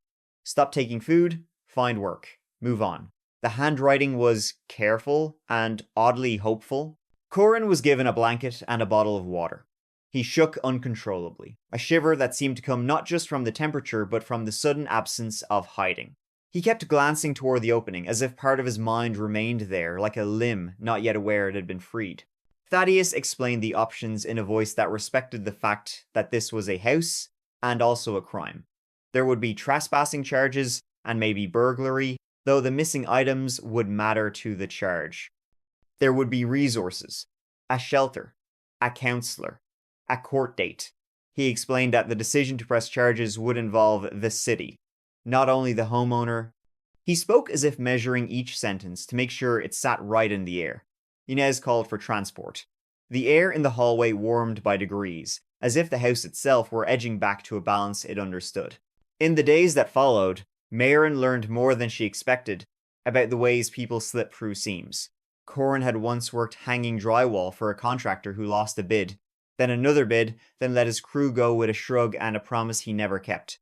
Curran had a sister in Spokane who had moved twice in a year and left a forwarding address that forwarded to a mailbox that now belonged to someone else. He had no current ID. He had a softness for small dogs. He could fix copper pipe well enough to keep a sink from singing. She learned these facts slowly, because people in uniforms asked questions and people in plain clothes came to the porch and asked if she wanted to give a statement. She gave one, careful and unadorned. She had heard sounds, she had found the hiding place, the officers discovered him, she had not been harmed. Though harm had happened in a different way that did not leave marks. The handyman, Llewellyn, returned and sealed the corridor with screws whose heads he painted to match the trim. He adjusted the bathroom mirror so the latch settled with a snug finality. He added a grate to the basement vent that looked like an exclamation mark, finally turned into a period. When he finished, he stood with her in the kitchen and poured coffee from a thermos he carried everywhere. The coffee tasted like one strong thing in a week of weak ones. "You did everything right," he said. "Even the frightened part. Fear keeps people cautious. Caution keeps people alive." The neighborhood adjusted too. Madame O'Rourke started leaving her porch light on from dusk to dawn. Earl fixed the motion sensor over Marin's back steps.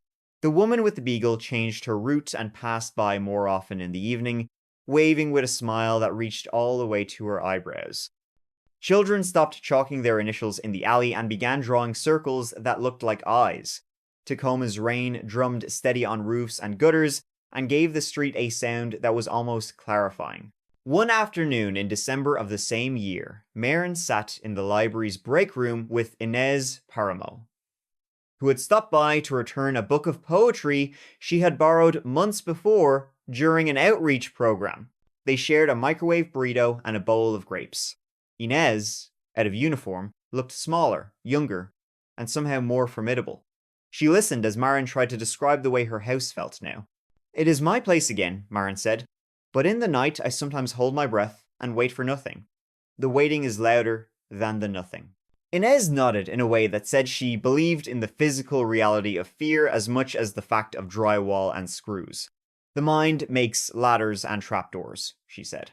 "It thinks in architecture after it has been inside a house like that, it will quiet." In the following weeks, Corrin was arraigned. A public defender named Orrin Vest met with him. The judge listened to the recommendation for a diversion program that included counseling, job placement assistance, and a requirement that he not return to North Sheridan Avenue. The prosecutor did not push for a heavy sentence and noted the absence of violence and the presence of obvious need. The court clerk read out dates that would later become folded papers in thin files. Everyone spoke in the careful tone people use when they know something fragile could be made worse by their own voices. Marin did not attend the hearing. She chose instead to stand in her kitchen at 9 in the morning and twist the mirror latch one more time, a ritual that had the texture of an incantation. She made toast. She watched light find the edge of the counter. She exhaled in a way that allowed her ribs to feel like part of the house and not at odds with it. Later that day, she went for a walk along Ruston Way, where the bay lifted its shoulders under gulls that shouted irreverent laughter into the wind. A barista at a stand near the water remembered her order and did not remark on the fact that she now tipped more generously, as if redistributing luck. That winter brought a sky as pale as porcelain most mornings. Marin developed a new habit. When she came home, she said hello to the house, out loud, in a voice not for anyone else, not a prayer, not a superstition, a statement. "I am here. This is mine. You are safe with me and I am safe with you." On a late Sunday in January of 2020, after the holiday lights had been taken down and the street wore its familiar dimness again, Marin received a letter from a shelter downtown. It was short. It thanked her for cooperating with outreach resources and for speaking with the advocate who called the week after the incident. It said that Corrin had entered a program. It said he had asked that the shelter deliver a small envelope to her if she agreed. The advocate had asked, gently, whether she wanted it. She had agreed. And now the envelope sat on her dining room table. She washed her hands. She opened the flap and slid out a single page folded twice. The handwriting was careful, like the list in the journal. The words were simple. "I am sorry. I believe you were kind even when you were frightened. I did wrong. I will try to be better and to be someone you would not be afraid to meet on a street. Thank you for not making me into a ghost." Her throat closed around a feeling she had not named yet. Not forgiveness. Not even relief. Something like permission to build a life again. Not only a habit of vigilance. She folded the note and slipped it into a recipe book her grandmother had given her long ago. Between the pages that described how to simmer broth slowly and how to taste before adding salt. She did not tell many people about the note. It felt like something that would be diminished by more air than it needed. Spring came, as it always does, even when it seems it will not. The maples along the sidewalk lit up with leaves, and the beagle's route expanded back to the park. Marin planted herbs in a window box over the kitchen sink, and discovered the way new green smells like electricity. Llewellyn stopped by to show her how to check the attic fan. Madame O'Rourke began teaching a young neighbour scales on an old upright that had not been tuned since her last student left. The street acquired a different music. In the hush of some evenings, there were still noises. Of course there were. A house is a living system of materials adjusting and forgiving, tightening and releasing, making small negotiations with time and weather. When the sounds came, Marin listened, and then she did what she had practiced. She breathed until the breath was not a task. She named what she heard. Foundation, settling. Heat moving, Rain. She waited until the quiet returned. It usually did. On a deceptively warm afternoon in early May of that year, she found herself cleaning the closet where the panel had once opened into shadow. She had been avoiding it as if it were a cemetery of wood. She pulled everything out, boxes and coats and a pair of shoes that had never quite fit. The back of the closet, patched now and painted over, looked unremarkable. She ran her palm over the new seam. It was smooth, almost too smooth for a house that had lived this long. She pressed her hand there and imagined the corridor on the other side, empty, filled only with the quiet that wood holds like memory. She set a small object on the shelf above, a round stone she had carried in her pocket since the winter. It was not a symbol intended for anyone else. It was the sort of stone you pick up on a walk, because it fits the space between thumb and forefinger just right, and because its weight says something trustworthy about gravity. It sat there and did not proclaim anything. It just was. The city moved on because cities must. News cycles folded their own pages and found new ones. But the block knew. The neighbors wove the story into the fabric of the place, the way people do. A caution, not spoken loudly.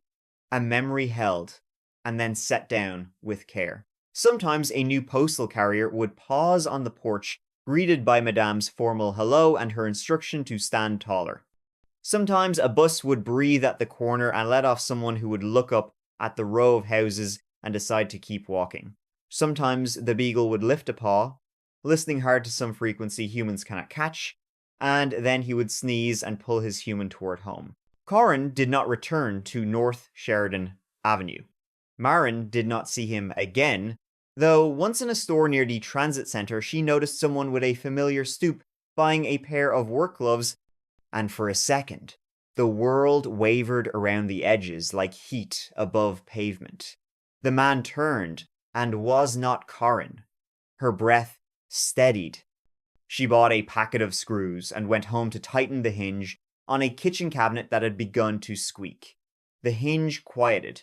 The cabinet closed with a sound that felt honest. By summer, the house had developed a new rhythm that included less dread and more trivial pleasure. Light moved across the wood floors in long stripes. A friend visited and slept in the guest room without waking in the night. Marin read books on the porch and learned to identify the call of a particular crow that liked the fur at the corner. She cooked the cider brined chicken from the torn recipe, not because of the history of the page, but because she had always meant to try it. She brined it overnight in a bowl big enough to whisper ocean. She roasted it until the skin crackled. She ate it at the table alone and then shared leftovers with Madame two doors down. They agreed it tasted like something worth repeating. There were still nights when Marin would wake and the house would hesitate. She did not blame the house for this. She did not blame herself. She stood and walked the hallway, not as a guard, but as a person who belongs where she stands. In the bathroom, she touched the mirror latch and listened for the click. She watched her reflection. She looked less haunted than she had feared. She looked like someone who had been afraid and had not lost the ability to be ordinary. On a morning in late September of the following year, after a long walk by the water, she returned to find a letter without a return address. She opened it on the stoop. Inside was a sheet torn from a job intake form. A few lines had been filled out. Name, date, position applied for at a warehouse off South Orchard Street. At the bottom, a small note. I have a place now. And a bed. No walls to hide in. Thank you for not turning me into a story that ends with a door slamming. She read it twice. She did not tell anyone. She slid the note into the same recipe book near the other one. She poured herself coffee and sat at the small table by the window and let the day cross its own threshold into being. Outside, the trolley of gulls scissored the sky. Someone down the block started a lawnmower. A bus breathed and then moved on. The house, in its ordinary way, gathered all these sounds and made them into a song that no one would dance to but most people could live inside.